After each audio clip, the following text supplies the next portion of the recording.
루카가 전한 거룩한 복음입니다. 그 무렵 예수님의 제자들은 길에서 겪은 일과 빵을 떼실 때 그분을 알아보게 된 일을 이야기해 주었다. 그들이 이러한 이야기를 하고 있을 때 예수님께서 그들 가운데 서시어 평화가 너희와 함께 하고 그들에게 말씀하셨다. 그들은 너무나 무섭고 두려워 유령을 보는 줄로 생각하였다. 그러자 예수님께서 그들에게 이르셨다. 왜 놀라느냐? 어찌하여 너희 마음에 여러 가지 의혹이 있느냐? 내 손과 내 발을 보아라. 바로 나다. 나를 만져보아라. 유령은 살과 뼈가 없지만 나는 너희도 보다시피 살과 뼈가 있다. 이렇게 말씀하시고 나서 그들에게 손과 발을 보여주셨다. 그들은 너무 기쁜 나머지 아직도 믿지 못하고 놀라워하는데 예수님께서 그들에게 여기에 먹을 것이 좀 있느냐 하고 물으셨다. 그들이 구운 물고기 한 토막을 드리자 예수님께서는 그것을 받아 그들 앞에서 잡수셨다. 그리고 그들에게 이르셨다. 내가 전에 너희와 함께 있을 때 말한 것처럼 나에 관하여 모세의 율법과 예언서와 시편에 기록된 모든 것이 다 이루어져야 한다. 그때 예수님께서는 그들의 마음을 여시어 성경을 깨닫게 해 주셨다. 이어서 그들에게 이르셨다. 성경에 기록된 대로 그리스도는 고난을 겪고 사흘 만에 죽은 이들 가운데에서 다시 살아나야 한다. 그리고 예루살렘에서부터 시작하여 죄의 용서를 위한 회개가 그의 이름으로 모든 민족들에게 선포되어야 한다. 너희는 이 일의 증인이다.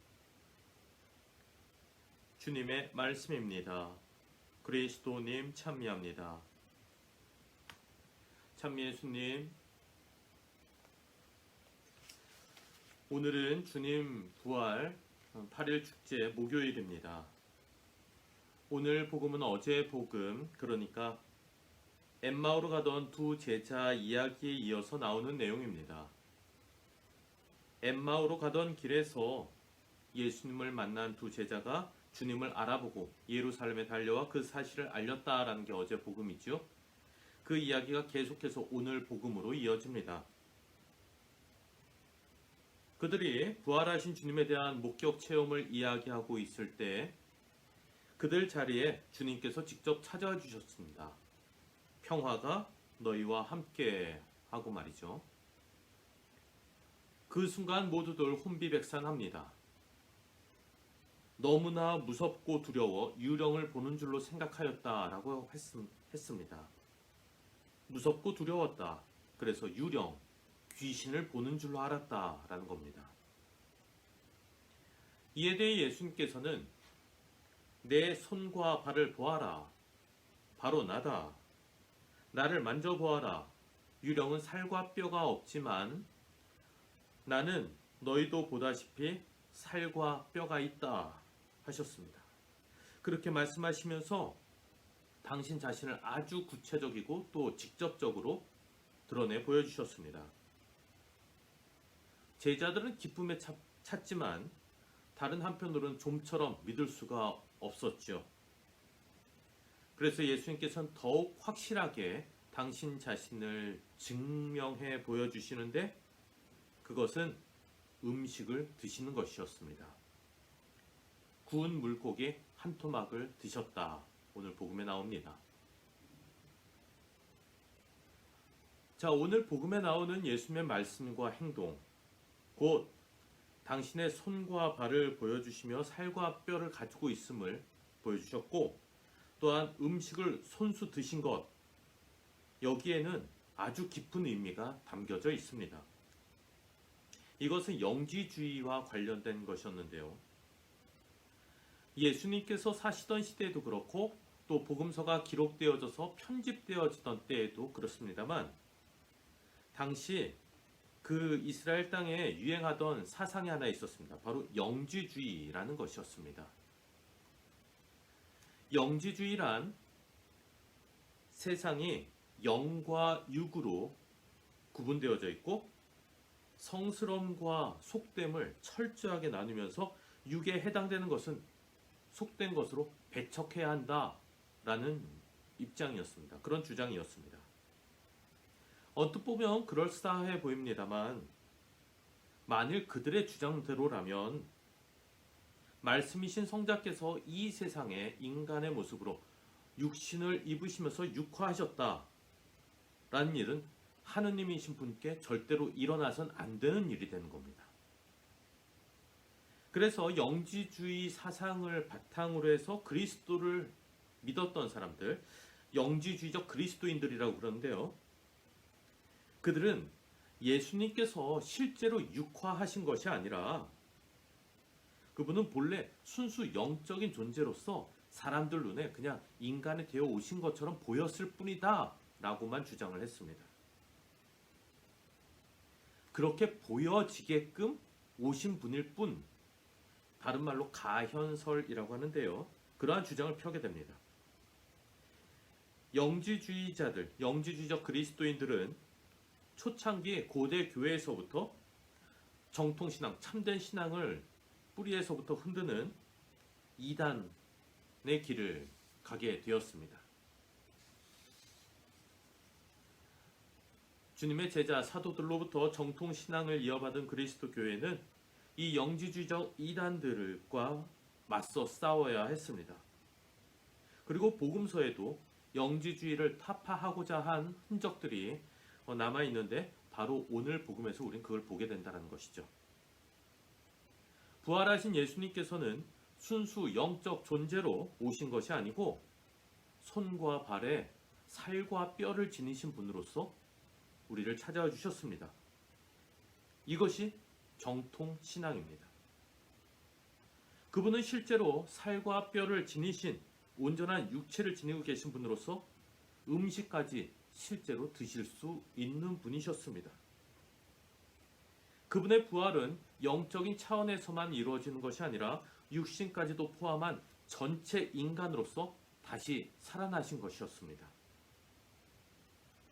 이것이 그리스도교의 정통 신앙입니다. 사실 영지주의라는 것은 과거 2000년 전에만 있었던 그런 사상 흐름은 아닙니다. 오늘날에도 그 영지주의의 흔적들이 많이 남아있는데요. 아주 비근한 예로 우리가 신앙생활을 한다고 그러면서 현실을 완전히 도외시해버리고 현실적으로 풀어나가야 되는 문제가 있음에도 불구하고 거기엔 외면한 채 오로지 기도만 하는 사람들 우리 찾아볼 수 있습니다.